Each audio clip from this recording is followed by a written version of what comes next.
So magandang araw, magandang hapon, magandang gabi. Depende ho yan sa time zone ng ating lugar at sang sulok tayo ng ating mundo. Sana sa mabuti tayo, nakalagayan at walang sakit-sakit ang lahat. Sa mga kababayan nating OFW at mga kababayan natin na nandyan sa Pilipinas, mapapalang araw sa ating lahat.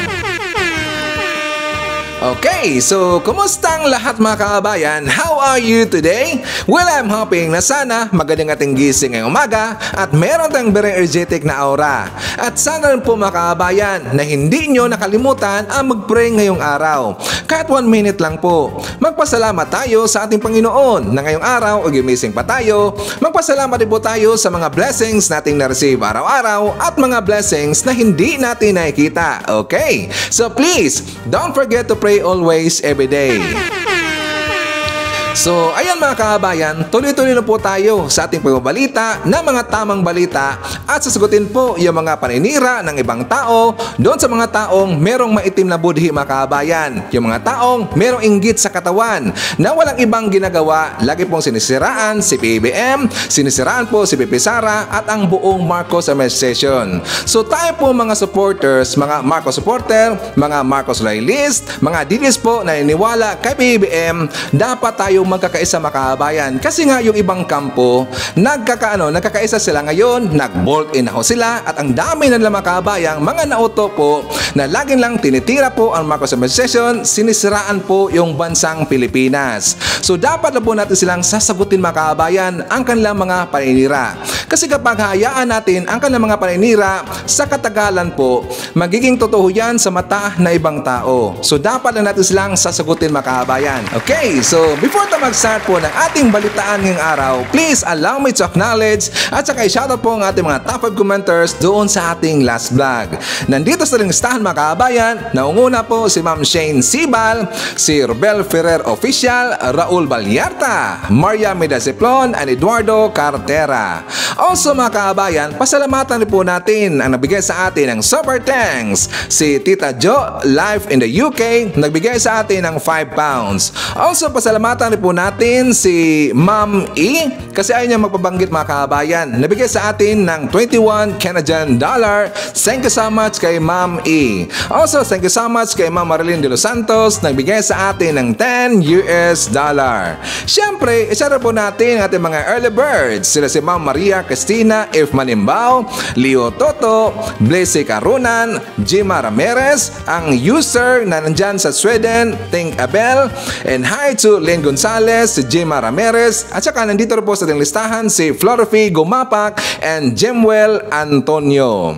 Mga kababayan, alam nyo ba na nabuhay na naman po yung merong umuugong na destabilisasyon dyan sa loob po ng AFP o sa military men mga kababayan? And I think you already know the idea na kung saan, di ba meron pong vlogger, yung mga PMA years mga kababayan, si Pinoy Survivor, si Captain Dado Enrique ba siya, na kung saan, di ba siya po yung naunguna mga kababayan na meron pong ipinakalat na manifesto na kung saan nangangailangan sila ng 10 million yata na mga signatories mga kababayan para daw mapatanggal sa pwesto si PBBM.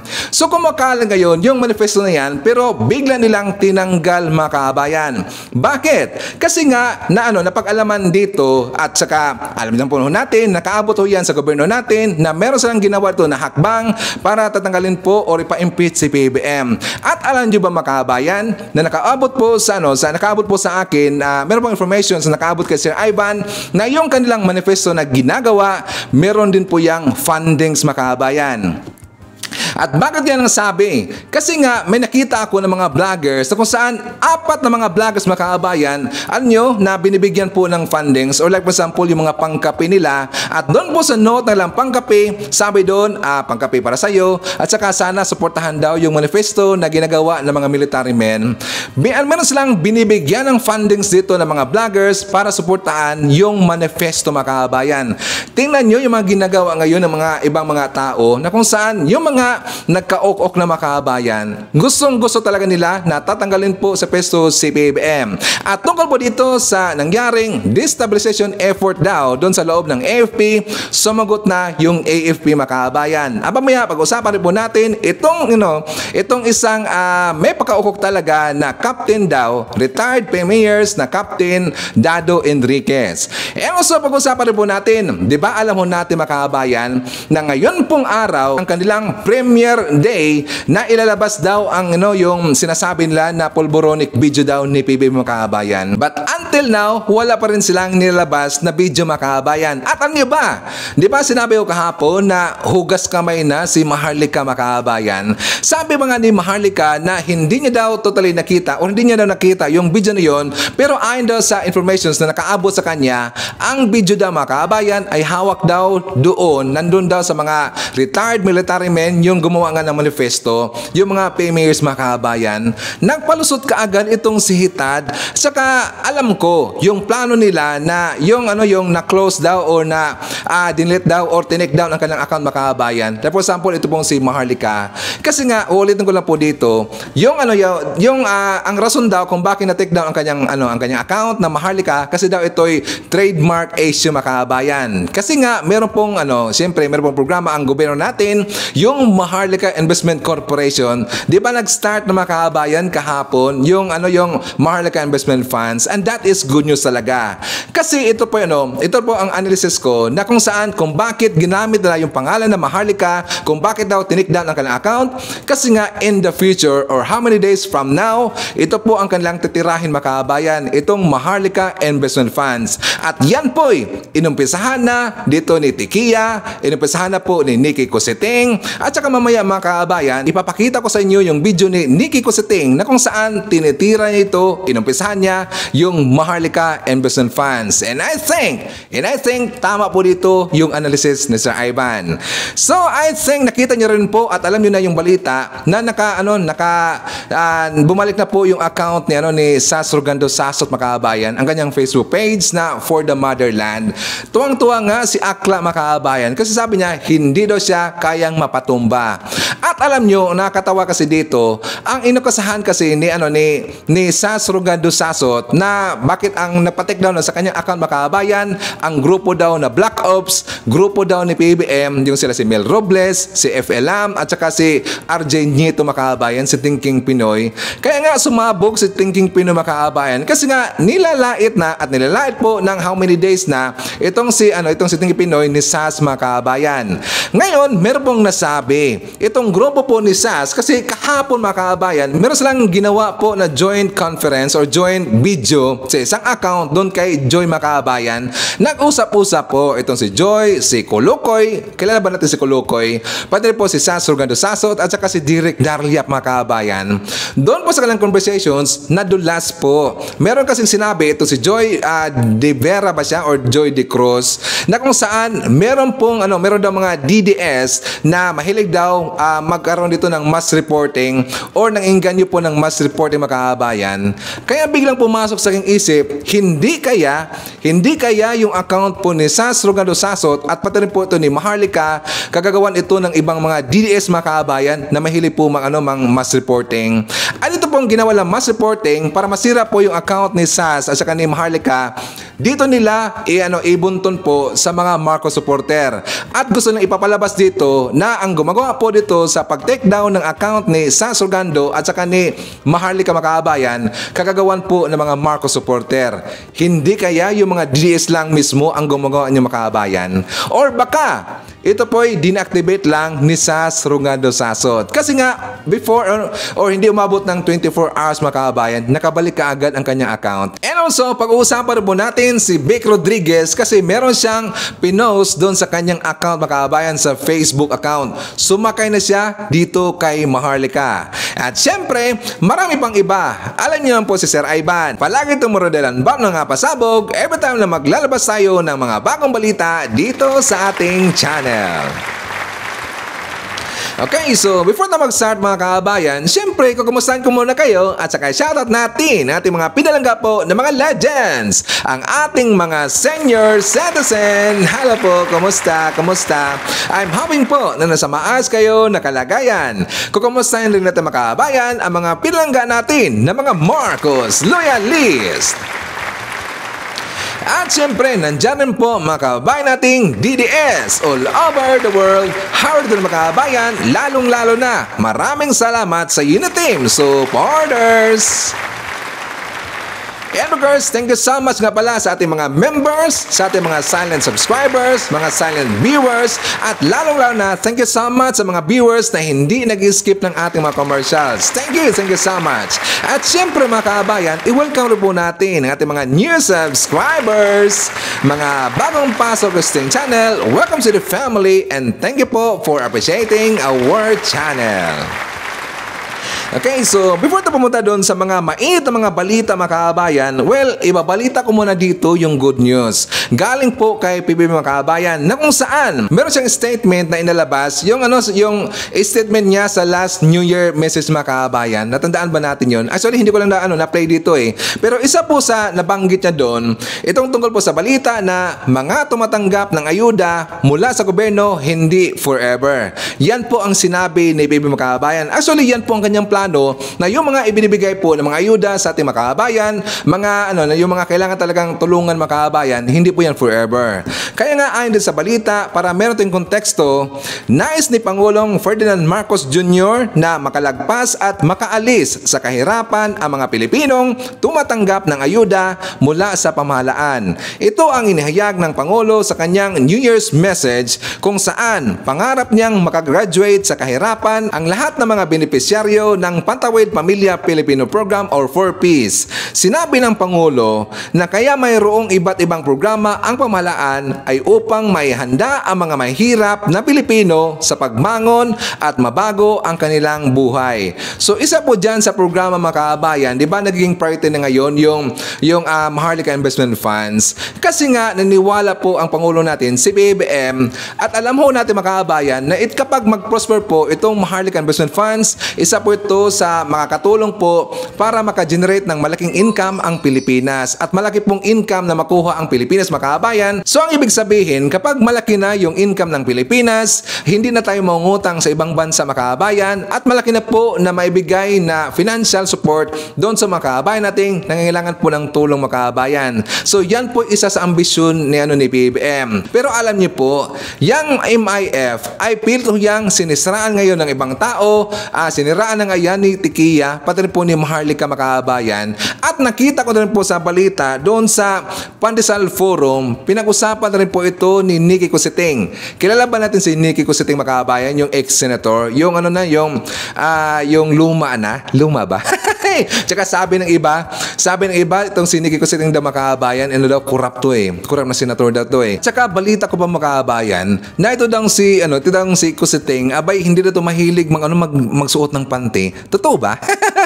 At saka napabalita rin po noon na nasilipan daw ito mga kababayan. May sumilip daw. Siguro yung pagong. Napabalita na silipan kasi nga hindi mahilig ito magpanty itong si Cositing mga kababayan. Ay man sabi rin po kasi Arban. So doon po sa interview niya sa ANC, nagdududa po yung interviewer mga kababayan kasi nga iginit mo dito ni Nicky Cositing na gumagamit daw ng pulburon si PBM. Tinanong siya ng interviewer kung paano niya masabi at paano niya mapatunayan na gumagamit ng pulburon si BBM. Alam niyo bang sagot niya mga kababayan? Dahil daw kasabayan niya si BBM ng panahon, pareho sila ng era, at saka narinig niya daw noon na lagi daw nagpa-party si BBM, lagi daw gumagamit ng pulburon. Yan po ang kanyang puriba mga kababayan. Wala na bang ibang pinapakita dito na video, wala na ipinapakita dito na mga articles, basta sinabi niya na gumagamit daw si BBM. Di ba kapag ganyan yan po ang mga statement na nilabas po ng isang tao, na isang anti-Marcos. Well, that is only a rumor mga kabayan. So walang katotohanan yan, or that is a fake news. So in the following day, meron siyang ginawa na press conference doon sa Kamuning or doon sa Pandesal Forum mga kabayan. At doon na po nag-umpisa si Nicky Cositing unti-unti nang sinisiraan ang Maharlika Investment Funds. At para suportahan po ang ating claim mga kabayan, let's watch this. We 115 million Filipinos are stuck here. You have the freedom to fly anytime you want. You can have all the jets. You can buy all the houses, the palaces, the mansions that you want. And all the spending money that you could not even finish in how many 100 lifetimes. Please, don't make us look like fools, and maawa naman kayo sa Pilipino. Kayo walang problema eh. Marami kayong bahay sa ibang bansa. Pera. Madali kayong lumipad. Ginawa nyo na yan eh. Lumipad na kayo eh. O, di ba? So, yun lang ang aking masasabi. Kawawa naman po kami. At hindi lang mahihirap ang kawawa. Yung middle class na paunti-unti nawawala. Yung kanilang pinag-ipunan dahil lang naniniwala sila dito sa mga propaganda, sa mga trolls, sa mga TikTok, sa mga... Hindi po yan ang kailangan namin. Kasi binabaliwala ninyo yung suliranin ng taong bayan. Binabaliwala nyo, hindi nyo pinapansin. Yung may reklamo, wala lang, baliwala lang lahat yan. Kasi sayawan lang, party lang, sige, biyahe lang tayo, okay. Okay lang sana kung maunlad yung bansa natin. Ngayon, meron pang Maharlika Fund. Di ba? Nakita natin sa Sweden, sa ibang bansa, na lusaw lahat yung pondo. Ang daming mga pera ng GSIS, SSS, o kung ano pa mang government institutions na ilalagay nyo dyan. Hindi yan sarili nyong alkansya. Kaya mag-ingat po kayo. Dahil, hindi lang tatahimik ang Pilipino. Alam natin yan. Naghihintay lang ng oras yan. O, di ba mga kaabayan? Tinitira na lang ngayon yung Maharlika Investment Funds kasi alam nila kapag mag-prosper po yung MIF, ito po ito talagang nakaukit na sa history ang pangalan ng Marcos na kung saan nakagawa po ng programa nito na Maharlika Investment Funds na malaking tulong po sa bansang Pilipinas mga kaabayan. Kapag mag-prosper po yung MIF, ito po ay sagot talaga sa problema ng Pilipinas, mabayaran na yung utang ng Pilipinas, lahat-lahat po. At saka mabigyan na po ng magandang benepisyo ang ating mga kaabayang nangangailangan po ng tulong. Kaya nila sinisiraan mga kabayan at gusto nilang ipapatigil po itong MIF. At buti na lang kahapon nakita ko sa balita, nag-umpisa na po yung MIF mga kabayan.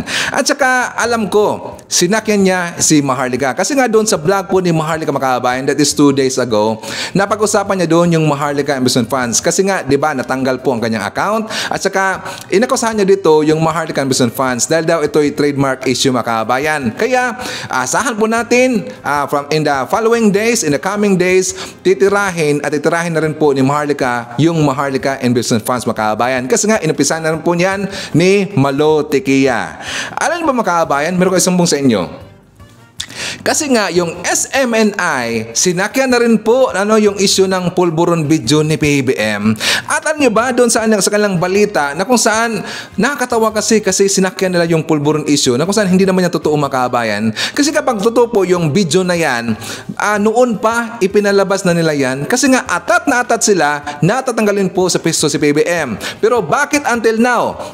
January 5 na ho. Di ba ang kanilang premiere day sa video po na ilalabas daw yung pulburon video ni PBBM ngayong araw mga kabayan. Pero bakit until now wala pa rin po yung video ni PBBM? Ngayon, ang nakatawa kasi sinakyan ito ng SMNI at meron pong isang dating official daw na gusto niyang pasagutin si PBBM tungkol dito sa claim po ng ibang mga vlogger tungkol daw sa pulburon video mga kabayan. So, for more details, let's watch this. May komento ngayon ang isang dating opisyal ng Malacanang hinggil sa issue ng umano'y paggamit ng illegal na droga ni PBBM. Narito ang balita ni MJ Mondehar. Totoo yan.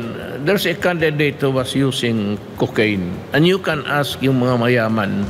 Yan ay pahayag ni dating Pangulong Duterte sa kasagsagan ng campaign period para sa 2022 national elections. Bagamat hindi pinangalanan, sinabi ng dating Pangulo na naghihit-hit raw ng cocaine itong kandidato sa yate at iba pang exclusive na lugar. And sabi ng polis, bakit hindi natin hinuli? Bakit hindi mo hinuli, Presidente? Hindi mo alam ang mga mayaman. They go on yate, or in the air. Doon yan sila magsup-sup ng ano nila. Hinamon niya pa noon ang mga botante na kumausap ng mga alta sa lipunan. Doon raw kasi madalama ang identity ng presidential na user umano ng illegal na droga. Kung maniwala kayo, total marami mga mayaman tanong ninyo, then if you do not believe it, well, leave it that way. Basta sinabi ko, do not let it not be said later on that I did not tell you. Ilang araw bago ang May 9, 2022 elections, ay binanggit ni former Senator Nicky Cosseteng sa isang panayam ang kaugnayan ni nooy presidential frontrunner Bongbong Marcos sa illegal na droga. Anya, lango umano sa droga si Marcos Jr. noong kabataan nila. At ang mga taga-suporta ngayon ng Pangulo ang mga kasama niya noong high sa illegal drugs. Noong panahon ng kampanya, nauna nang tinanggi ng nooy frontrunner BBM ang issue ng illegal drugs. Sadya noon, para lamang sa mga jobless o walang trabaho ang paggamit ng pinagbabawal na gamot. Katunayan, buwan ng Nobyembre noong 2021 nang ilabas ng kampo ni Marcos Jr. ang resulta ng kanyang drug test at negative ito sa paggamit ng cocaine. Nabuhay muli ngayon ang issue dahil sa political vloggers na ginagawang paksa ang umano'y pulveronic video ng presidente. Kaya para kay dating Presidential Anti-Corruption Commissioner Greco Belica, dapat linawin ng Pangulo ang issue. Malaking epekto yan, kung totoo yan. Dahil ngayon na intriga pa lang yan, napakalaking until we see it kasi. Hindi natin malaman kung totoo. Pero kung totoo yan, that's damning. You know, masisira ang mawawalan, kahit na sino, mawawalan ng moral ascendancy. Para kay Belica, mahalaga ang moral ascendancy sa isang lider sa gobyerno. Dahil kung mawawala ito, pagka nawalan ka ng moral ascendancy, umalis ka na. Wala naman maniniwala sa iyo. Pinakamahalaga yan. Na yung intention mo, yung ginagawa mo at kung sino ka ay intact at hindi ka kasali sa mga korupsyon, sa kriminalidad, sa droga. Hindi ka dapat kasali dyan. Pagka nawala ang moral ascendancy, mawawalan ka ng command, mawawalan ka ng respeto. You cannot govern well without moral ascendancy. So, sa ngayon ay wala pang latest dokumento ang Pangulo sa muling pagkakaugnay niya sa issue ng illegal na droga. Para sa Diyos sa Pilipinas kung mahal. Okay, so nakikita ko dito mga kabayan, may paka-ub-ub talaga itong si Belica. Naniniwala sa dito sa pasabog daw ni Maharlika. Isamantalang si Maharlika ngayon mga kabayan, hugas kamay na. Sabi pa nga niya na wala daw siya nakita na video, hindi niya alam, pero meron daw nagbigay sa kanya ng informations na hawak daw na mga PMAers, yung mga military men mga kabayan, mga retired military men. Doon daw, yun daw ang mga grupo na yun ang may hawak ng video. Pero tingnan nyo si Belica na paniwala ni Maharlika, nakatawa talaga eh. At saka unang-una, wala pong binanggit si FPRD na si PBM yung gumamit mga kabayan, 'di ba? Ang nag-assume ng kaganito, siyempre yung mga anti-Marcos. For example, to si Nicky Cosseteng. Alam niyo si Nicky, baka siguro tatakbo to mga kabayan.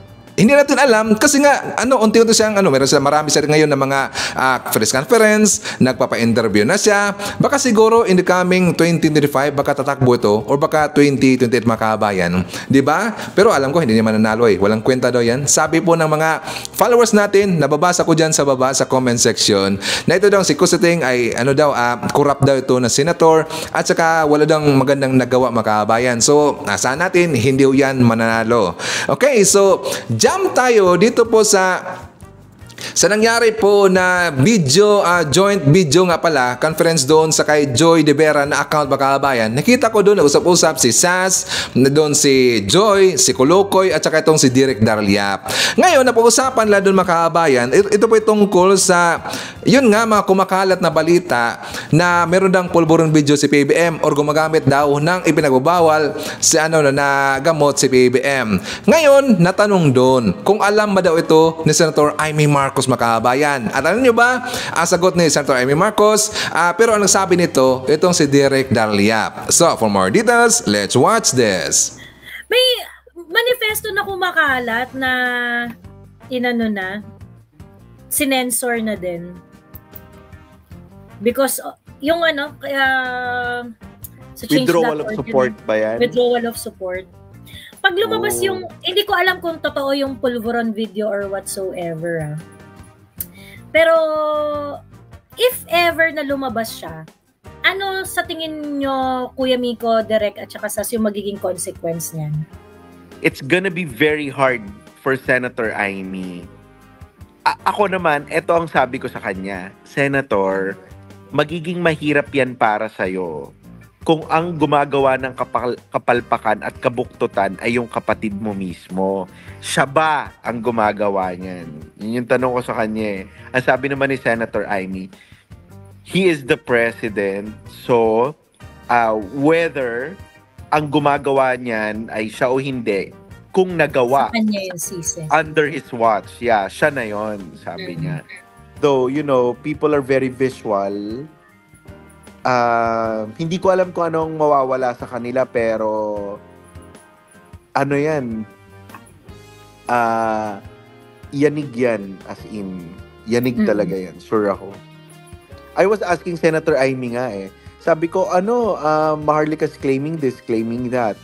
Meron bang video? Ganyan. And then, Senator Amy is just looking at me and saying, for the longest time tayo ang magkasama, I wouldn't know. Sabi niya gano'n. Sino? Saan? Ganyan. Kaya nga sabi ko,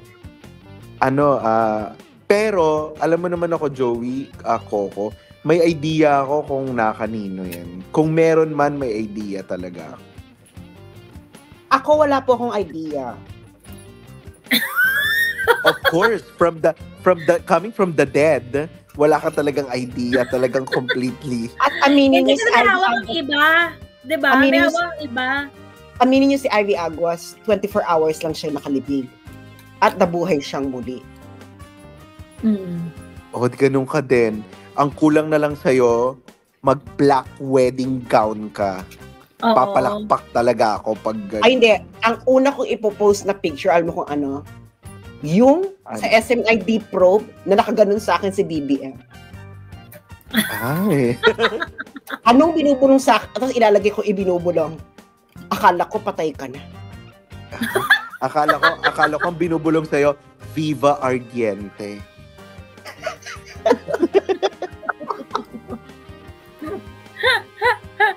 Ano ba? I think direct, yung tanong kanina ni Ma'am Joey, yung parang kung sakaling yun nga, lumabas na totoo yung video or anything, ano yung magiging implication na sa tingin ko dun mas maiipit kasi ang magiging sunod na tanong ng mga tao, alam ba ni Sen Amy o hindi?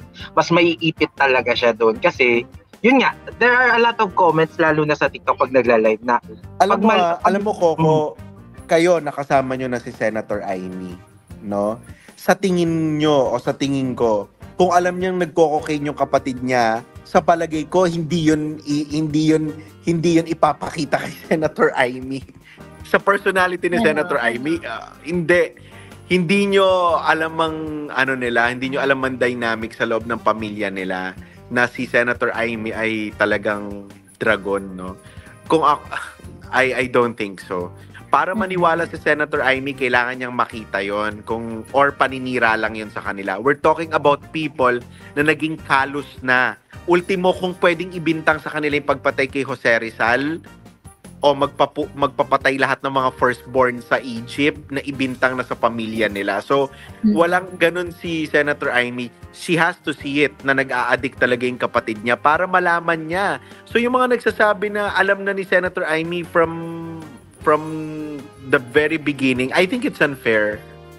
Prepared ako doon na hindi bibenta sa lahat yung totoo, yung katotohanan namin na hindi alam ni Senator Amy yan. Kasi kung alam niya yan, hindi niya sobrang ako, I know her.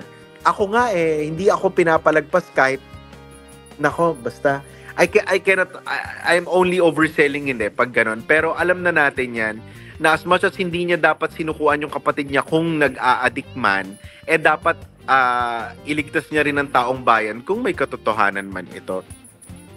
May bardagulan daw ba direct na naganap between FL and Senator Amy? They won't dare. Ako, they wouldn't dare. Ang alam kong na-awardan ni Senator Amy was Attorney Vic Rodriguez because of the grammar of the official statements. Yan ang alam ko. Pero I don't think Lam is ma-confront. Amy kasi is confront So sa palagay ko hindi makompronta si First Lady I don't think no one would dare na ikomprontahin si I mean, walang magdi-dare na i-confront siya. Walang bardagulan dyan, pero of course, may nasasabi na yan sa isa't isa. Pero yung sigawan, I don't think so. Hindi nila kayang harapin si Amy na gano'n. Matapang si Senator Amy Matapang with all facial expression, hand gestures, hair flipping, sobrang sobrang ang away nun away ng ano ba yon, yung bring it on, ganun ang awayan niya, yung mga cheerleader, ganun ang catfight kung catfight. Oo, ganun siya. So, etong kung takot ba si Amy kay Lisa, I think it's a taunting message, pero we all know na hindi. Okay, so mga kababayan, sa pagkakaintindi ko doon sa sinabi po ni Direk Dalia, na alam ba ni Senator Amy Marcos na gumagamit po ng pulburon si PBBM? 'Di ba kung intindihin natin yung sinabi mo ni Direk Dalia, hindi daw alam ni Senator Amy Marcos, mga kababayan. 'Di ba? Kasi nga kapag ganun po ng mga acusations, dapat daw titingnan muna ni Senator Amy Marcos kung totoo ba. Gusto niyang makita talaga literal, mga kababayan, na gumagamit po itong si PBBM. Pero walang nakita po si Senator Amy Marcos. So at least na clear dito ni Direk Dalia na wala pong alam si Senator Amy Marcos, at yan po only rumor, mga kababayan, mga paninira na ibinabato sa kanila. Kasi ang lahat po ang yung mga tao po na naniniwala na gumagamit po si PBBM, yung mga anti-Marcos lang. Yung gusto siyang ibabagsak, mga kababayan, yun lang po ang naniniwala. For at least clear ho dito. Clear na po na hindi po alam ni Senator Amy Marcos. Ngayon, mga kababayan, dahil nga nag-angas, di ba nakita natin si Sas Surgado Sasot, medyo nagyabang na bumalik na ang kanyang account, mga kababayan, yung For the Motherland sa Surgado Sasot Facebook.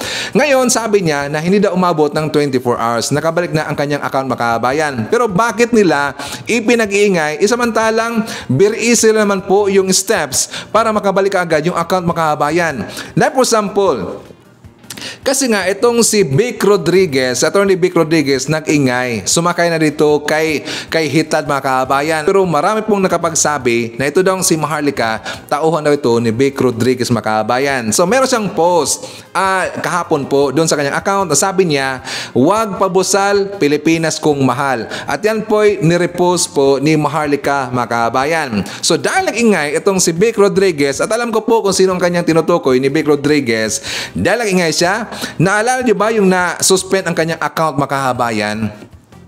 Di ba, nasuspend po yung account ni Vic Rodriguez. So after that, hindi po yun umabot ng day or 2 days. Di ba, nakabalik ka agad ang account po ni Vic Rodriguez. Dahil po, kung tignan nyo dyan sa baba, meron pong disagree with decision. Pero doon po sa screenshot po kay Sasot, di ba, pinakita niya na 180 days po yung days left bago siya either i-appeal niya or i-disagree ang decision po ng Facebook. Pero bakit niya hindi hindi pinakita makabayan, pero ang totoo nun, meron pong i-click sa baba na katulad dito kay Vic Rodriguez. So very easy lang po. Kapag i-click mo yung disagree with decision, after or before or hindi umabot po ng 24 hours, makabalik agad ang kanyang account. Pero nag-iingay sa makabayan, ginagagamit nila yung yung pagka-take down ni SAS na ito din kagagawan ng grupo ni Efelam, kay Felisa, grupo daw ni Mel Robles, at pati nga yung pangalan ni TP Makabayan na damay, at tinatawag na sila na grupo na Black Ops ni PBM.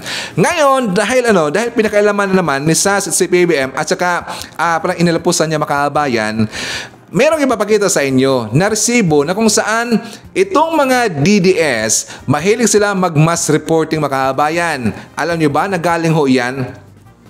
Galing ho yan doon kay Makabayan, yung kay Joy. May nasabi dito si Joy na yung mga DDS daw ay meron daw mga DDS na mahilig daw mag-mass reporting ng mga accounts. Hindi kaya na mismo lang yung mga DDS ang nagpa-deactivate or nag-report dito sa account ni SAS Makabayan, at saka ibibintang kaagad nila doon po sa Marcos Administration, kay BBM or sa grupo po ni First Lady. At saka para masuportaan ating claim dito, ipapakita ko sa inyo yung vlog po ni Joy Makabayan. So for more details, let's watch this. May mga DDS din na nag-uudyok na mga report. Oo. Kahit sa TikTok, di ba, nangyari din naman yun. Pero hindi talaga siya nagiging successful kasi parang hindi ganun yung values ng mga DDS. So, to be fair, tama ka. Meron din naman talaga mga DDS na parang, ay, mass report na natin yan, ganun. But even if they do something like that, it is not as organized as dun sa ginagawa ng mga pink. Feeling accomplishment nila yung pagpapatumba doon sa page ni Maharlika, saka yung pagpapadelete nila sa akin sa Facebook, yan ang accomplishment, girl. Yun na yung reason for them to celebrate. Aminin niyo si Ivy Aguas, 24 hours lang siya nakalibing. At nabuhay siyang muli. Ganun ka din. Ang kulang na lang sa'yo, mag-black wedding gown ka. Papalakpak talaga ako pag... Ay, hindi. Ang una kong ipopost na picture, alam mo kung ano? Yung sa SMID probe na nakaganon sa akin si BBM. Ay. Anong binubulong sa akin? Tapos ilalagay ko ibinubulong. Akala ko patay ka na. akala ko ang binubulong sa'yo, Viva Ardiente.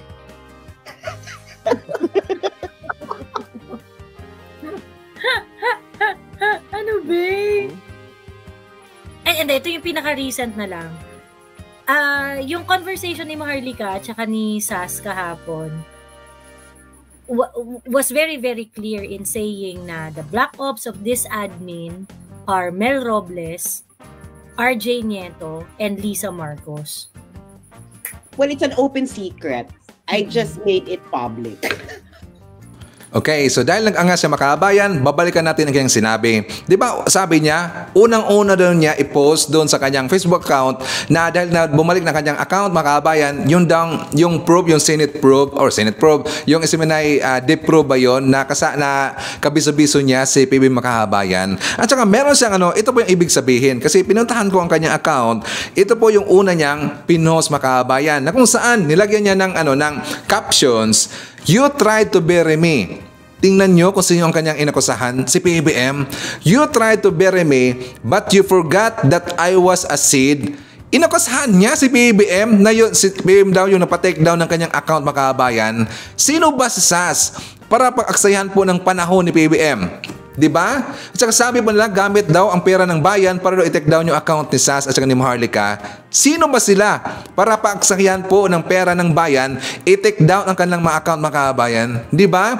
At saka nilagyan dito ni SAS na sabi daw ni PBM na akala ko tinigi ka na nila. At sabi daw ni SAS, kasi ang pangalan daw ngayon ni SAS Makabayan, IB Aguas na daw siya. Hindi na siya SAS, kundi IB Aguas na. Sabi niya, "Your black ops team isn't the sharpest tool in the shed."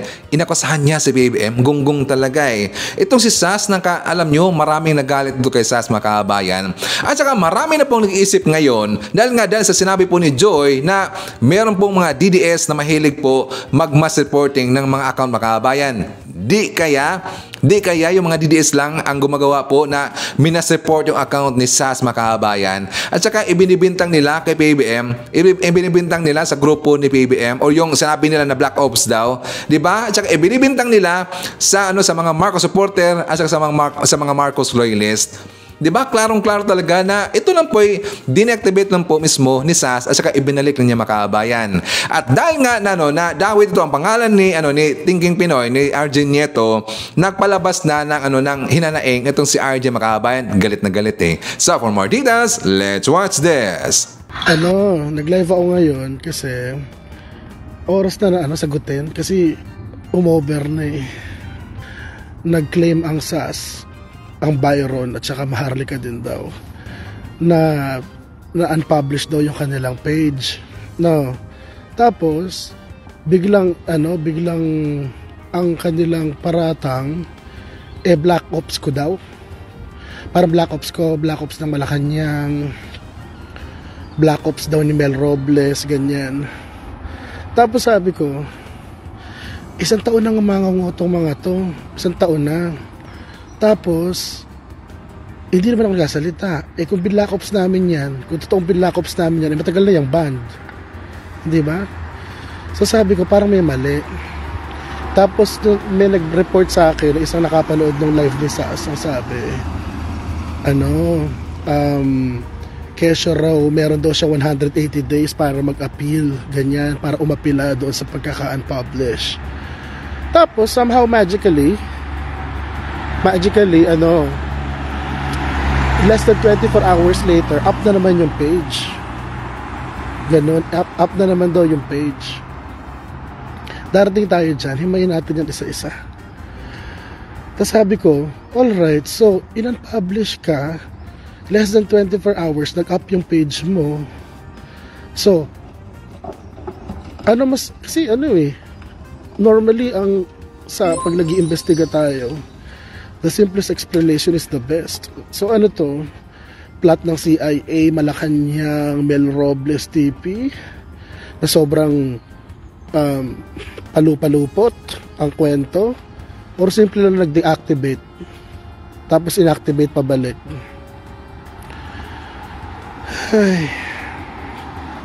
After sabi ni SAS, uuwi daw siya ng Pilipinas kasi daw wala daw siya residence visa doon. Tapos sabi ko, ba't di ka na-renew? Di ba nagtuturo siya sa Maastricht? Sabi ko, ba't di ka na-renew? Pinagtripan daw siya na akbayan, parang ganun. Tapos ako naman, bilang kaibigan, sabi ko, sige, tulungan na lang, paano gagawin? Tapos alam nyo kasi, ang kwento for the past 9 years, naging babysitter ako ni SAS. Yun ang bottom line, babysitter ni SAS. Gumawa yan ng page mga 2016. Gumawa ng page ng 2016. Umuwi ng Pilipinas, ako susundo. Walang titirhan, sa bahay ko magtitira. Walang panggasto, sa akin hihingi. Tanda ko pa nga nung magtuturo na yan sa Maastricht, wala pa nga pabayad ng bahay yan tapos sa akin pa nangutang. Tapos sabi ko, sa akin naman, kaibigan naman demano. Ang hindi ko maintindihan, sabi na bala, mayaman ka pala TP, may pera ka pala, ganyan. Totoo namang may naipon ako. Totoo naman yun. Sa palagay nyo, mapapautang ko ng 2,000 si SAS nung panahon na magkaibigan pa kami nang wala akong pera. Ikaw, ilang kaibigan nyo na uutangin nyo 1,000?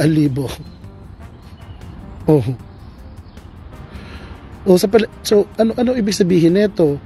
Nung panahon na napapakinabangan ikaw SAS, nung panahon na napapakinabangan mo pa ako at nauutangan mo pa ako ng 1,000, walang issue sa'yo na may pera ako.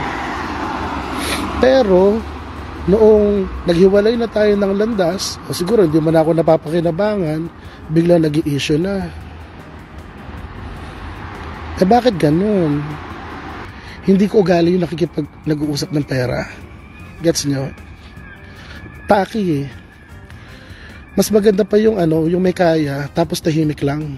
Ganun lang naman ako . Bago pa ako nag-TP, may kaya na ako, nakaipon na . Tagal ko nag-oil and gas na proposal writer. Tapos hindi ko style yung nagwawagwag ng kayamanan. Hindi yung kamukha ni Maharlika na ano. Hindi ako kamukha ni Maharlika na nagwawagwag ng kayamanan tapos hindi pala makabayad ng credit card. Hindi po ganun. Hindi ko trabaho yun. Alam mo, normally hindi ako papatol dito kaya lang sumobra. Nandadamay na ng bata. Kasi doon sa isang live daw ni Sas, ang sabi niya kay Mel, maawa naman daw si Mel doon sa kanyang anak na may kapansanan. Tapos sinabi ko sa sarili ko, alam nyo, sa siyam na taon ko pagtitipi, ni minsan hindi ako nandadamay ng bata, lalo pa pag may kapansanan, lalo pa pag special child. Sabi ko po siya, ano to? Sunugin yung buong syudad? Parang gano'n? Parang raise everything to the ground? Ganyan. Pati yung bata na may Down syndrome, isasama mo sa politika mo. Isang taon ka na daldal tukol sa akin. May inilabas ka bang pruweba? May inilabas ka bang ebidensya? Wala. Sabi mo nung araw, nung may issue ka sa Maastricht, sabi mo, pinag-iinitan ka ng akbayan. Ako naman, bilang kaibigan, hindi naniwala na lang ako. Kasalanan ko din yun. Pero wala ka naman binigay sa akin ebidensya nun. Tapos ngayon, naban ka ng less than 24 hours. Ang akusasyon mo naman, pinagtulungan ka namin ni Mel. Wala ka rin naman binigay na ebidensya. Sabi mo, nagnakaw ako ng pera ng bayan. Wala rin ebidensya. Ano to? Ngangaw na lang nangaw-ngaw? Alam mo, Sas, kailangan mo magpatingin. Kasi, wala kang relasyon na tumatagal. Wala kang kaibigan na tumatagal. Tapos, yung mga kaibigan na pinakinabangan mo dati, na hindi mo na napapakinabangan, wala ka ring utang na loob. Trader ka pa.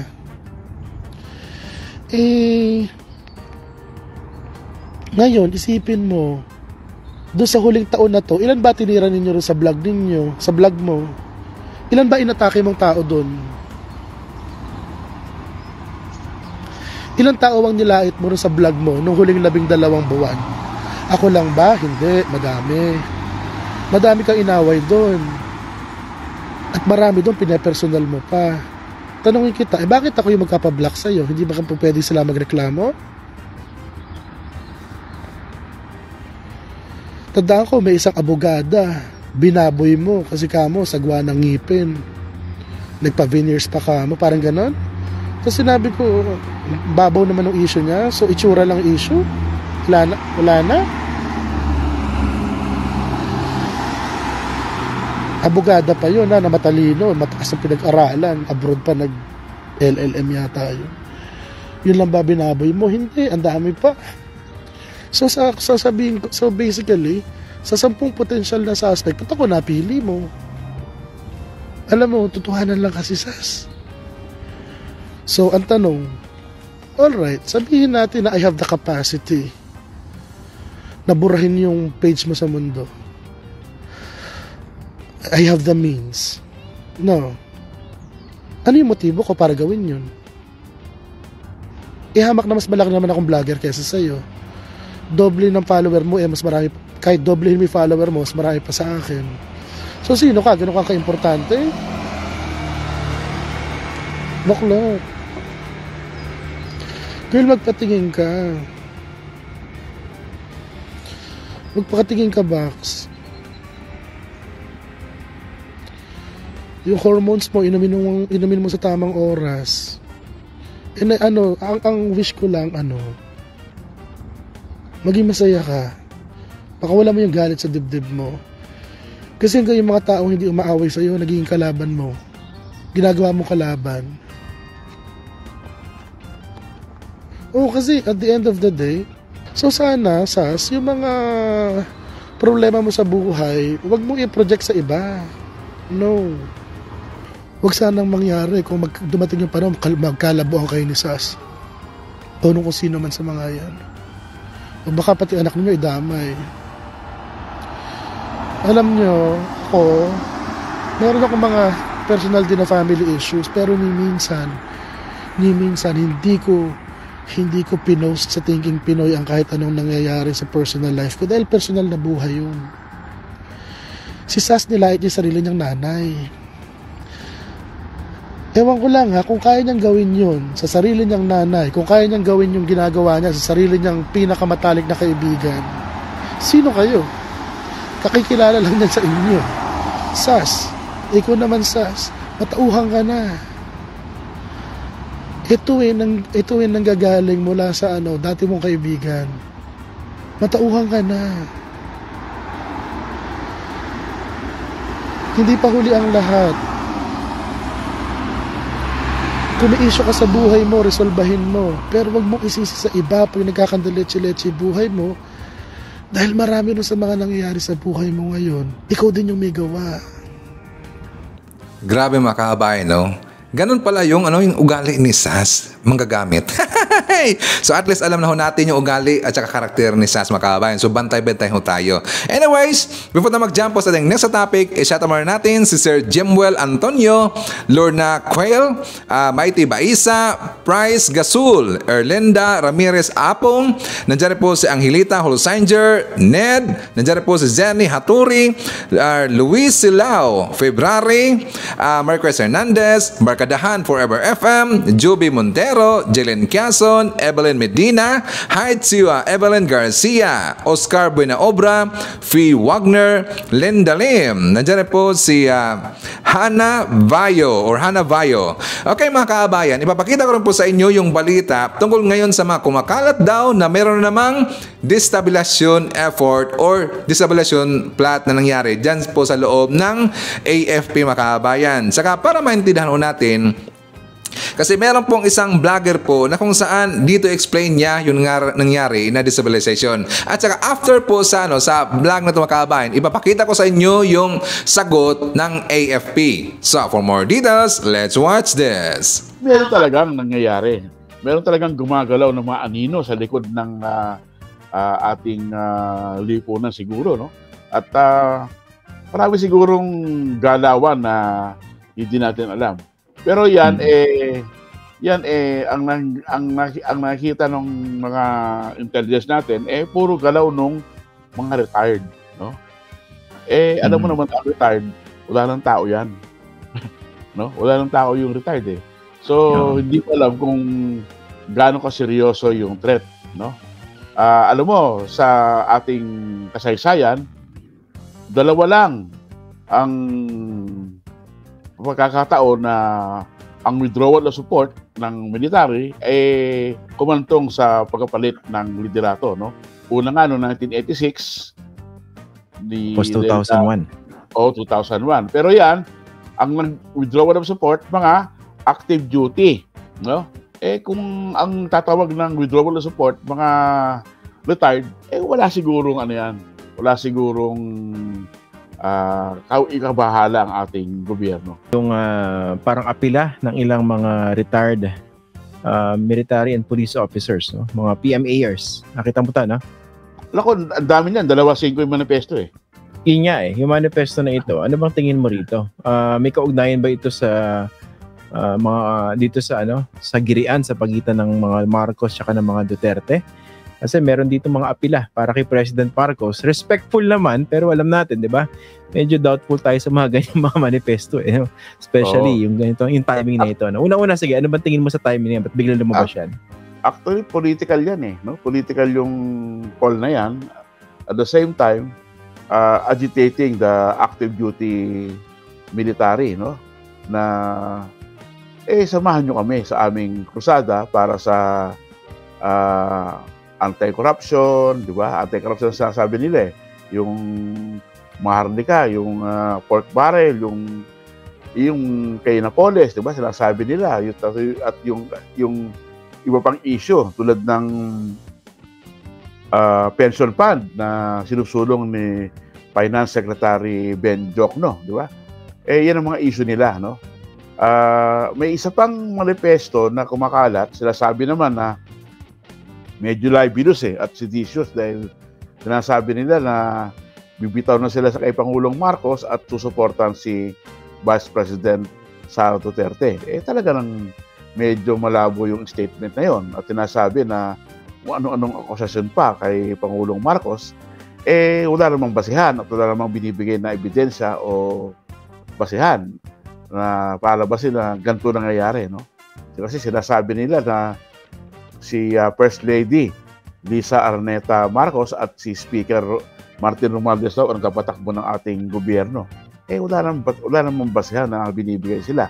So lahat ito pumupunta roon sa political warfare na sinasabi na sa pagitan ng Pangulong Marcos at ng mga Duterte. Kasi nga medyo kinakabahan nga, sabi mo kanina, itong si dating Pangulong Duterte dahil pinapapasok na yung ICC sa ating bansa. Pero alam mo, mali naman si dating spokesman, no, Harry Roque, sinasabi ng narito na yung mga investigador ng ICC. Meron po dumating nung nakaraang taon, no, parang November, December, pero hindi po yun mga investigador ng ICC. Ang dumating po security team. Ina-assess nila yung safety ng mga investigador kung sakaling pupunta rito ng ngayong taon, no? So, ang nandito, yung mga security team, nakipag-coordinate lang sa PNP, sa DOJ, sa NBI, para malaman yung seguridad ng mga pupunta rito kung papasukin ni Pangulong Marcos, ano? Ano ba yung katotohanan dito sa usap-usapan na umano'y destabilization laban sa pamahalaan? Magandang tanghali sa iyo, Aga, no? At sinabi nga nitong Armed Forces of the Philippines na wala yung katotohanan. Umapila pa sila sa publiko na huwag paniwalaan ang mga kumakalat niyang issue kaugnay sa umano'y destabilizasyon laban sa pamahalaan. Ayon kay AFP spokesperson Colonel Miguel Aguilar, nananatiling tapat sa konstitusyon ang lahat ng opisyal at tauhan ng sandatahang lakas ng Pilipinas. Kung mayroon man ani ang mga retiradong opisyal ng militar o nagpapahayag ng kanilang saloobin sa gobyerno, hindi ito sumasalamin sa buong organisasyon, lalo na hindi na sila konektado dito. Gayunman aga, ignargalang aniya nila ang pagpapahayag ng mga saloobin sa ngalan ng demokrasya. Sinabi pa rin Colonel Aguilar, ang naturang issue ay hindi dapat na pinaniniwalaan dahil ito ay hindi nakakatulong sa pagpapaunlad ng bansa. Aga? Leia, alam natin na gaya nung nabanggit ng pamunuan na ito ay walang katotohanan. May ginagawa ba na paraan ng pamunuan upang makita or matrace itong pinagmulan nitong mga ugong-ugong na ito, Leia? Nagpapaimbestiga ang Armed Forces of the Philippines at base dito sa pahayag nitong si Colonel Aguilar ay alam naman nila kung saan ito nagmumula dahil binanggit nga niya na kung naglalabas ng saloobin itong mga retiradong opisyal ay ikinagalang naman nila sa ngalan nga ng demokrasya. Pero ikinigiit nila na hindi na itong mga ito konektado sa organisasyon. Matatandaan mo aga noong nakaraang taon ay may nabanggit din itong si CISAP o itong si General Romeo Browner tungkol dito sa destabilisasyon. Pumugong kasi aga itong mga usapin ng destabilisasyon kahit dito sa Armed Forces sa Philippine National Police tungkol doon sa pensyon ng mga MUP o military at uniformed personnel. At yung reformang yan ang nagdudulot nga ng mga issue sa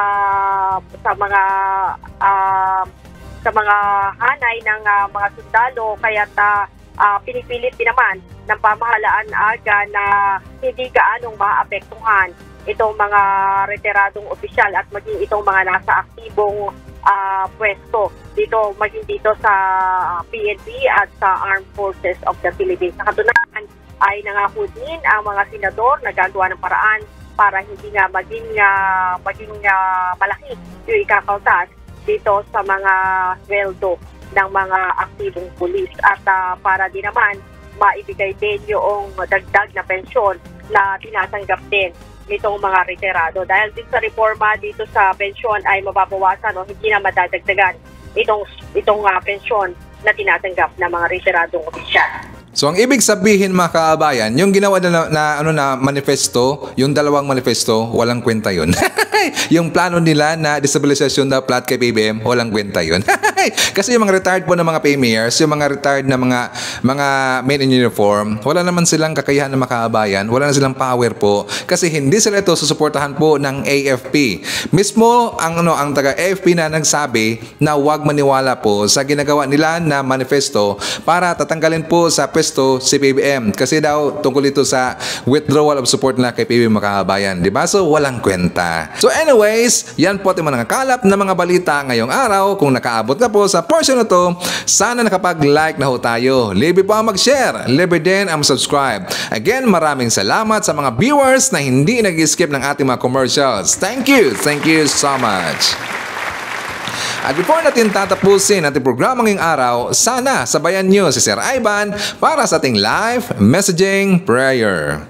Dear God, mabigat at may dalang pasanin ang pakiramdam ng puso ko ngayon.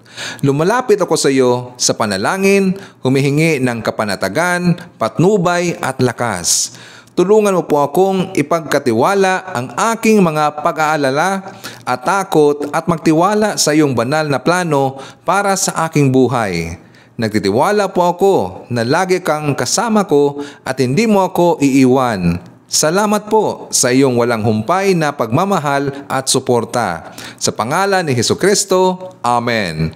So maraming salamat mga kababayan and I hope to see you again on my next video.